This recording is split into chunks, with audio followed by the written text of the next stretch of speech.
So we're going to start with the rapid fire round. Our first one is, at what age do you want to retire? Who's ever going to retire? How long does it take you to get ready in the mornings? 20 minutes. Most embarrassing moment of your life? Pass. Favorite color? Yellow. What time of day are you most inspired? 7 a.m. How many hours of sleep can you survive on? Oh, just the average 10. Fill in the blank. An upcoming technology trend is blank. Always coming over the horizon. The city in which the best kiss of your life happened? Thailand.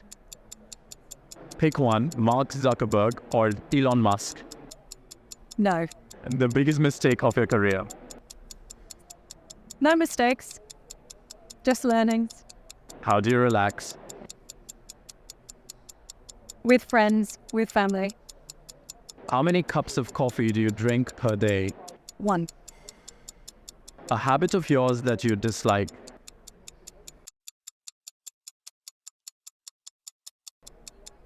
Taking too long to answer questions. The most valuable skill you've learned in life? Versatility. Your favorite Netflix show? No favorite. The last film you saw that had a good impression on you? The Menu. The last song you've been listening to? Teenage Kicks. Alright, so that was the end of the rapid fire. Alright, so the first question in the longer ones. Building and nurturing successful teams in diverse market situations and cultures must come with its own set of challenges. Could you share a specific example of how you navigated those challenges and fostered collaboration amongst team members from different backgrounds?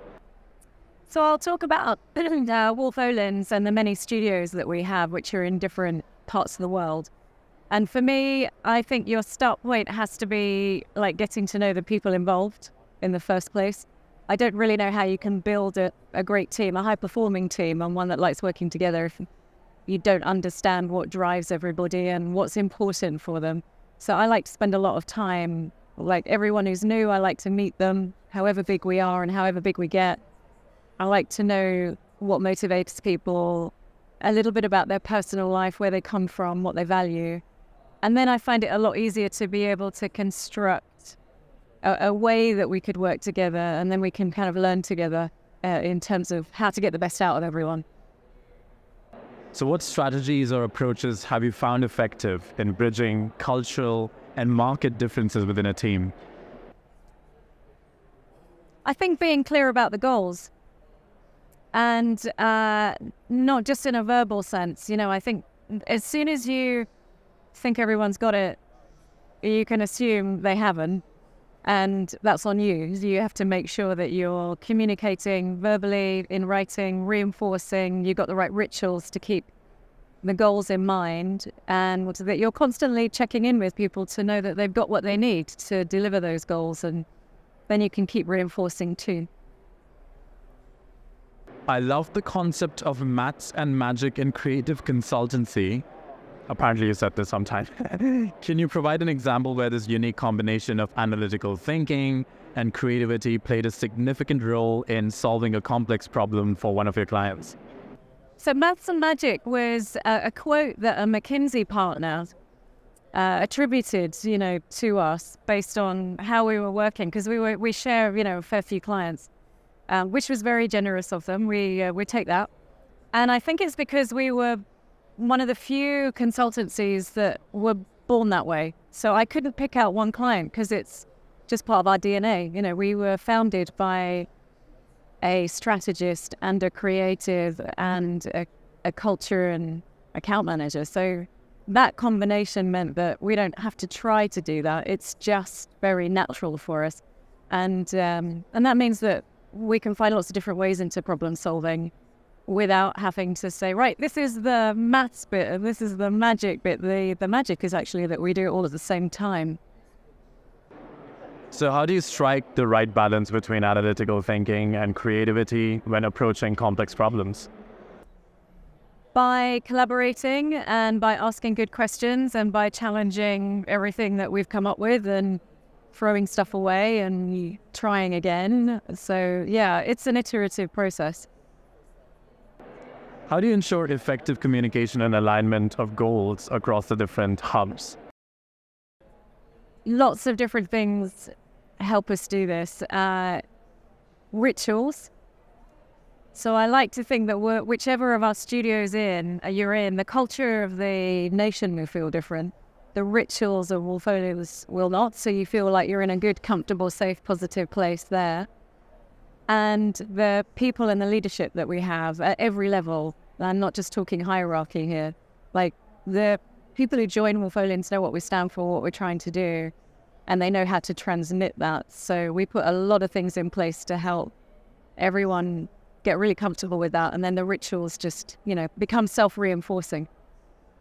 So it's impressive how you've achieved outstanding results for clients through business transformation. Could you share a specific story where you encountered unexpected challenges during a client project and how you overcame those challenges to deliver exceptional results? So it's really hard to pluck out one client example, because I think every assignment has its own challenges, but I'll identify a few trends. One is lack of alignment in an organization, differences of opinion at different levels as to what's needed. So we do a lot of work. We know that, so we do a lot of work to solve that right off the bat. And then not having a clear sense of the same outcomes together, talk about language, we share a common language, but we don't understand the meaning behind that language sometimes. So you have to spend a lot of time being clear about, but when you say that, what do you mean? We know what we mean. And that's really helpful in the work that we do. And then sometimes we don't get it right. And we have to be very transparent and honest about that and have conversations. Clients say, I want you to push us harder, or you're pushing us too hard. And we have to be very undefended about that and have that conversation and make it right, make it different. So as an alumna of the Harvard Business School, what were some key insights or lessons that you gained during your time there? Lots. It was really formative for me, but I think the biggest thing it gave me was confidence. And I think that's what it gives to a lot of people who attend business school. It crystallizes a lot of what you already know, and it tests you to apply it, and it gives you some good structures and frameworks to use to help you kind of contain how you're doing that. It's really valuable. So how have they influenced your leadership style and strategic approach, your time at the school? How did it influence your leadership style and strategic approach? It made me think in a very integrated way across lots of dimensions, whether that's finance, marketing, strategy. So as all of those business schools do, and Harvard has a fantastic case study method. So you're working through it, forces you to really think in real time. How would I solve this? What do I think they're doing right? What do I think could be different? And I think that fully integrated approach it's just so real world application straight off the bat. It's great. So the House of St Barnabas sounds like a fantastic initiative. Could you tell us a bit more about the organization's work and the specific ways in which you support their mission to break the cycle of homelessness? The House of St Barnabas is amazing. It's an incredible building in Soho, London, that was gifted to a charity many years ago for homeless people, and it had a number of beds in it that you could go to, but it was very small. It didn't have many beds. So it's decided to change its model, and it decided to refurb and reopen as a membership club, so a private members club. But the idea is that as members, you would pay money to go and use that club, and those who are affected by homelessness would be trained in an employment academy that the House of St Barnabas would fund with the money that they made through the members club, and those people would get work experience in the club. So when you are in the club, you're relating directly with people who have been affected by homelessness in some way, and they sponsor them and put them through a program where they can put a wraparound care program around them to help them back into work, all the things that you would hope. So it's amazing.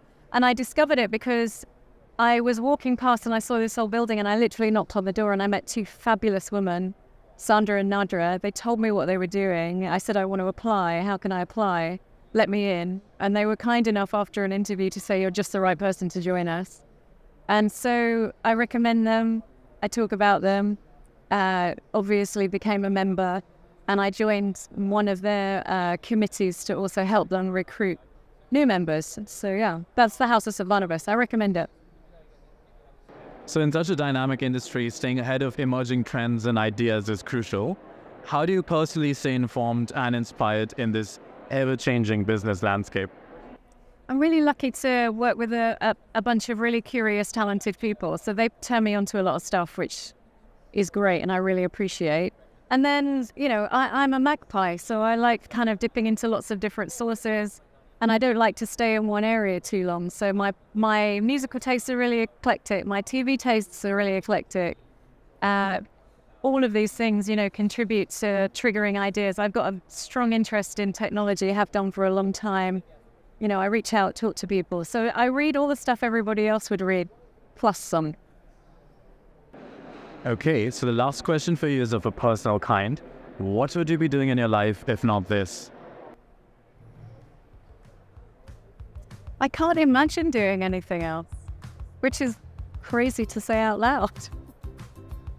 I am Sairah. I'm CEO of Wolff Olins. Catch me on the Marketer of the Month podcast.